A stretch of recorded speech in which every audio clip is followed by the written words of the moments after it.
And మరి ఈ కేసులోనే తనకి శిక్ష పడే అవకాశాలు ఉన్నాయంట. 100% గౌతమ్ యాజ్ అన్ అడ్వకేట్గా ఇర్రెస్పెక్టివ్ ఆఫ్ అంటే ఇతను ఎన్ని ఇలాగా ప్రగల్భాలు పలికి నిజాన్ని అబద్ధంగాను లేని ఇన్సెనిటీని నిజంగాను ఎంత ప్రయత్నించినా సరే కోర్టు వారు అయితే కళ్ళు మూసుకొని ఉండరు.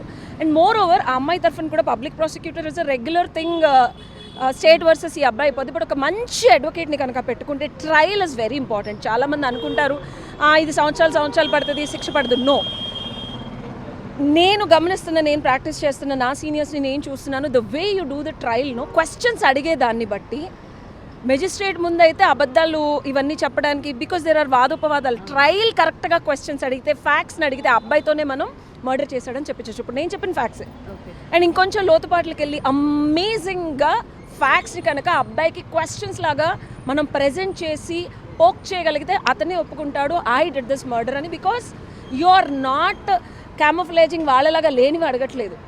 So find an amazing efficient appropriate proper questions అడిగే అడ్వకేట్ అండ్ ట్రయల్ని ఫాస్ట్ ఫార్వర్డ్ చేయమని కూడా మనం కోర్టు వారికి దాఖలా పెట్టుకోవచ్చు. ఇది ఒక సంవత్సరాలు అన్ని రెగ్యులర్ కోర్ట్స్ లాగా అవ్వకుండా you can ask the court, మనం విన్నపించుకోవచ్చు. ఇది serious matter, we need really న్యాయం, ట్రయల్ తొందరగా డేట్స్ ఇవ్వండి అని కూడా చెప్పొచ్చు.